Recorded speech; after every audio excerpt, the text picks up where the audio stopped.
तो चलिए अब आपको बताते हैं प्रदेश की जनता की सेहत से जुड़ी हुई इस वक्त की बड़ी खबर। विधानसभा के आगामी सत्र में आएगा राइट टू हेल्थ बिल। जी हां, चिकित्सा विभाग ने राइट टू हेल्थ बिल के लिए तैयारियां शुरू कर दी है और बिल से जुड़े हुए बिंदुओं पर मतभेद मिटाने के लिए चर्चाओं का दौर भी शुरू हो गया है। चिकित्सा शिक्षा सचिव टी रविकांत की अध्यक्षता में कल बैठक होने वाली है और दोपहर 12 बजे से स्वास्थ्य निदेशालय में प्रस्तावित हाई लेवल की बैठक। इस बैठक में शामिल होने के लिए सभी चिकित्सक संगठनों को बुलावा भेज दिया गया है। करीब 30 से अधिक वरिष्ठ चिकित्सकों के सुझाव भी लिए जाएंगे। तो चिकित्सा विभाग ने राइट टू हेल्थ बिल की तैयारियां शुरू कर दी है।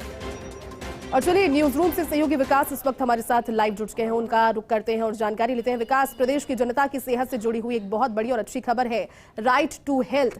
क्या ये बिल रहेगा और अगर ये बिल जब आएगा सभी के सामने तो किस तरह से सहूलियत जनता को, प्रदेश की जनता को सेहत के लिहाज से मिलेगी, क्या पूरी जानकारी? देखिए, राइट टू हेल्थ मुख्यमंत्री अशोक गहलोत की मंशा है कि हर व्यक्ति को अधिकार मिले इस बात का कि वो जब भी बीमार हो या जब भी उसकी सेहत बिगड़ती है तो उसको अधिकार पूर्वक वो ट्रीटमेंट ले सके, कि इस पर डिपेंडेंट नहीं हो। इसके लिए बहुत बड़ी मंशा है और उस मंशा के तहत ही राइट टू हेल्थ बिल, जो कि देश में पहला राज्य राजस्थान है जो कि इस तरह जो सोच है, इस तरह की मंशा है, उसको धरातल पर उतारने के लिए काम कर रहा है।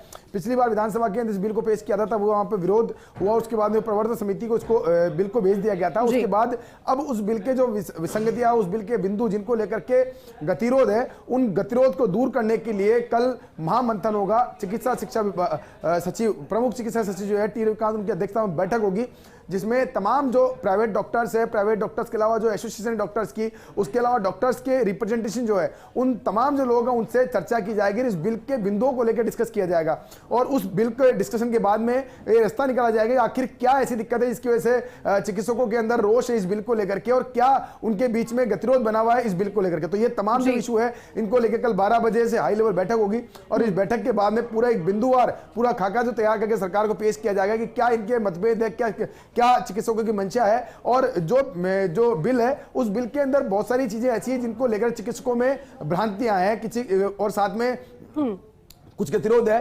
तो वो बैठ करके सरकार की तरफ से जो प्रतिनिधि होंगे वो बताएंगे कि आखिर जो बिंदु जोड़े गए हैं उसके पीछे की मंशा क्या है, उसका क्रियान्वयन कैसे होगा। उस क्रियान्वयन के अंदर निजी चिकित्सक और निजी जो चिकित्सालय है उनके अंदर क्या जो है दिक्कतें नहीं होगी, इसके लिए क्या क्या व्यवस्था सरकार की तरफ की जा रही है। तो ये जो बिंदुवार उनका पूरा समीक्षा होगी, चर्चा होगी। चर्चा के बाद में ही जो बिल का मसौदा है उसके अंदर जो खामियां है, चिकित्सकों का जो जिन बिंदुओं को लेकर विरोध है वो विरोध सरकार तक पहुंचाया जाएगा। जी बिल्कुल विकास। और देखिए, राजस्थान की अगर बात करें तो राजस्थान ने तो चिकित्सकीय सेवाओं में लगातार नए आयाम स्थापित करने का कार्य किया भी है और राइट टू हेल्थ नाम से ही काफी कुछ स्पष्ट हो जाता है कि किस बारे में ये बिल है। इससे पहले right to education, right to information हमने सुना है, लेकिन लोगों में भी अब इस चीज को लेकर जब ये खबर पहुंच रही है लोगों तक तो लोगों को भी एक तरीके का आश्वासन और एक संतुष्टि मिल रही है कि हाँ, अगर बीमार होते हैं तो प्रदेश की सरकार उनका ध्यान रखने के लिए हर तरह से, हर मोर्चे पर, चारों मोर्चों पर यहाँ पर प्रतिबद्ध है और लगातार कार्य कर रही है।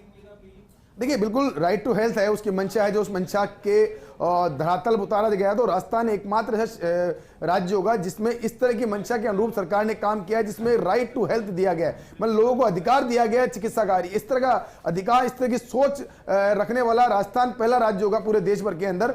और इस जो बिल जो लेकर आ रहे हैं उस बिल के अंदर जो गतिरोध है वो इस बात को लेकर के है कि इस बिल के अंदर एक बिंदु है कि निजी चिकित्सालय में अगर कोई इमरजेंसी के अंदर मरीज भर्ती होता है तो उसका निःशुल्क ट्रीटमेंट किया जाएगा। तो चिकित्सकों का और जो अस्पताल के मालिक है उनका सबसे बड़ा गतिरोध इस बात को लेकर के कि अगर वो निःशुल्क उपचार करेंगे तो उसका भुगतान कौन करेगा। क्योंकि देखिए, जब कोई भी ट्रीटमेंट शुरू होता है तो उसमें खर्चा भी होता है, अस्पताल प्रबंधन का भी खर्चा होता है, बेड का भी खर्चा होता है। तो वो जो खर्चा है वो कौन वहन करेगा। अगर मरीज से वो पैसा नहीं लेंगे तो उस स्थिति में वो पैसा किससे लिया जाएगा, इसको लेकर अभी तक गतिरोध है। इसके अलावा यह है कि आसपास के इलाके में जितने भी लोग राइट टू हेल्थ के अंदर जो भी सरकार की योजना है उनकी पालना करनी पड़ेगी। उसके अलावा और कई बिंदु जिसको लेकर डॉक्टर्स में गतिरोध है और यही वो वजह है कि तमाम जो चिकित्सक संगठन है, निजी चिकित्सक संगठन है, वो सभी एकजुट होकर एक स्वर में होकर के विरोध के स्वर में उतर रहे हैं। आज आईएमए की तरफ से एक पूरी प्रेस कॉन्फ्रेंस का आयोजन किया गया है दोपहर 3 बजे के आसपास, जिसमें कि निजी चिकित्सक पूरा बताएंगे कि क्या उनका बिंदुवार, क्या उनका विरोध है और अगर वो बिंदुओं का समाधान नहीं होता है तो उस स्थिति में वो किस तरह का आंदोलन आगे खड़ा कर सकते हैं। यानी कि अभी गतिरोध बरकरार है, लेकिन फिर भी मंशा सरकार की यही है कि वार्ता से हल निकले, वार्ता से जो बिंदु है उनका हल निकले। साथ में राजस्थान जो एक कह सकते हैं एक बहुत बड़ा अचीवमेंट करने जा रहा है, उस अचीवमेंट में जो बाधा बनी हुई है, जिस तरह के गतिरोध उनको दूर किया जा सके। बिल्कुल विकास, और डायलॉग ही किसी चीज की निष्कर्ष पर पहुंचने की एक कड़ी भी होती है। बहुत बहुत शुक्रिया पूरी जानकारी के लिए।